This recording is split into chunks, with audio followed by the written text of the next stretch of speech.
High প্রিয় বন্ধুরা, আপনারা অনেকেই সবসময় যেভাবে কাজ করেন সেভাবে কাজ করে যাচ্ছেন, কিন্তু কাজ করার ভিতরে আপনাদের যে কিছু কিছু ম্যাচিং হয়ে যাচ্ছে, কাজ করার ভিতরে যে আপনাদের কিছু কিছু কাজ ঠিক হচ্ছে না, সেই জিনিসগুলো আপনারা অনেকেই জানেন না। তো আজকে আমি জানিয়ে দেবো যে কোন কোন বিষয়গুলো আপনারা জেনে কাজ করবেন আর কোন কোন বিষয়গুলো হচ্ছে আপনারা খেয়াল রেখে কাজ করতে হবে, তা না হলে হচ্ছে আপনাদের কাজগুলো সঠিকভাবে হবে না। তো সেই বিষয়গুলো যারা যারা জানতে চাচ্ছেন একটু ভিডিওটা শেষ পর্যন্ত দেখতে থাকবেন, এবং সেই সাথে হচ্ছে নতুন 2025 সাল আসতেছে, 25 সালে আপনাদের জন্য কী কী সুখবর রয়েছে সেই বিষয়গুলো হচ্ছে জানিয়ে দেবো। আমরা 2024-এ যেভাবে কাজ করেছি 2025-এ আমাদের কাজে কিছু ভিন্নতা চলে আসতেছে, এবং সেই ভিন্নতাগুলো আমাদেরকে অবশ্যই মাথায় রেখে কাজ করতে হবে। আমরা অনেক সময় হচ্ছে এভাবে কাজ করে থাকি, কাজের আসলে জিনিসগুলো আমরা বুঝি না, বা কাজের জিনিসগুলো না জেনে হচ্ছে আমরা আমাদের মতো করতে থাকি একঘেয়েভাবে, কিন্তু সেভাবে কাজ করলে আসলে হবে না। কারণ 2025 সালে যেহেতু সবার জন্য একটা সুখবর নিয়ে আসতেছে, কন্টেন্ট মনিটাইজেশন সবাই পাবে এমন একটা ঘোষণা দিয়েছে ফেসবুক প্ল্যাটফর্ম। তো সেক্ষেত্রে আপনারা যারা ফেসবুক প্ল্যাটফর্ম থেকে কাজ করতে চাচ্ছেন, এক্ষেত্রে অবশ্যই আপনাদেরকে মাথায় রাখতে হবে এই সুখবরটি আমরা সবাই যাতে গ্রহণ করতে পারি সেই জন্য আপনাদেরকে কাজ করতে হবে। তো সেজন্য কাজ করতে হলে ওনারা কিছু কিছু ক্রাইটেরিয়া আমাদেরকে জানিয়ে দিয়েছে, সেটা নিয়েও আমি একটা ভিডিও আপনাদেরকে দিয়েছিলাম, যে 6টা ক্রাইটেরিয়ার কথা ওনারা বলেছিল।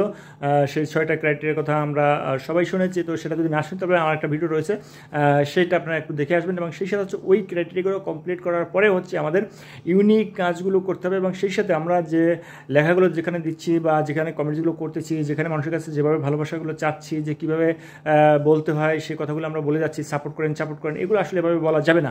তো সেই বিষয়গুলো হচ্ছে জেনে শুনে আপনাকে কাজ করতে হবে, তাহলেই দিন হচ্ছে আপনি যে সোনা হরিণ যেটা রয়েছে সেটা কিন্তু আপনি পেতে পারেন কন্টেন্ট মনিটাইজেশন। এছাড়াও যদি আপনি সোনার কন্টেন্ট মনিটাইজেশন পেয়েও যান, তাহলে সেটা আপনার রাখার জন্য যে বিষয়গুলো বা ক্রাইটেরিয়া রয়েছে সেগুলো দেখবেন যে আপনার জন্য কিন্তু অনেক অনেক অনেক কষ্টসাধ্য বিষয় হয়ে যাবে। তাই আমি আপনাদেরকে বলবো যে আপনারা যারা যারা যেখান থেকে আছেন বা দেখতেছেন, আপনাদের সবাইকে বলবো যে আপনারা অবশ্যই এখানে কাজ করবেন, অবশ্যই এখানে জেনে শুনে কাজ করবেন, কিন্তু সেই জানাশোনার ভিতরে আপনাদের যে জিনিসগুলো বুঝতে হবে সেটার সঠিক নিয়মটা আপনার রয়েছে কিনা। কিন্তু ফেসবুক যখনই আপনার পরিবারটাকে বা বাড়িটাকে রিভিউ করবে, তখন কিন্তু তারা আপনার সঠিক নিয়মটা দেখবে। আপনার পেজটা বা আপনার পরিবারটা কতটুকু নতুন বা পুরাতন সেটা কিন্তু তারা দেখবে না। তারা কিন্তু একটা জিনিস দেখবে, যে সেটা হচ্ছে আপনি এই বিগত 3 মাসে মানে 3 থেকে 90 দিনের ভিতরে যখন তারা রিভিউ করে, তারা সাধারণত এইটা দেখে থাকে যে আপনি 90 দিনের ভিতরে রিভিউটা ঠিকমতো যখন দেবে, যে আপনি 90 দিনের ভিতরে কী করেছেন। মূলত এই যে 90 দিন আপনি এখানে যে কাজ করতেছেন, এই 90 দিনে আপনি কি সঠিকভাবে তাদের নিয়মগুলো মেনে কাজ করতেছেন কিনা, নাকি তাদের নিয়মগুলো মানছেন না, এটাই শুধু আপনাদেরকে দেখবে। যখন এটা দেখবে যে আপনি সঠিকভাবে নিয়মগুলো মেনে তারপরে কাজগুলো করতেছেন, তখন দেখবেন যে আপনাকে কিন্তু সেই সোনার হরিণটা আপনাকে দিবে। কিন্তু সেটা দিলেও ধরে রাখার যে বিষয়টা রয়েছে, যে বিষয়টা আমাদের রয়েছে ধরে রাখতে হবে কীভাবে, সেই বিষয়টা কিন্তু আমাদের একটা বিষয় যা বা প্রশ্নপত্র থেকে যায়। তো সেইটা যাতে না থাকে, সেই ধরে রাখার যে কাজগুলো, যেটা সঠিক নিয়মগুলো যদি আপনারা মেনে করতে পারেন, তো অবশ্যই দেখবেন যে আপনি এখান থেকে একটা ভালো বেনিফিট পেতে পারেন। তো সেই জন্য বলছি যে যারা নতুন পুরাতন রয়েছে সবাই আমরা চেষ্টা করবো সেটা কীভাবে ধরে রাখা যায়, কীভাবে সঠিকভাবে কাজ করা যায়, সেই নিয়মগুলো জেনে, গাইডলাইনগুলো জেনে তারপর কাজগুলো করবো।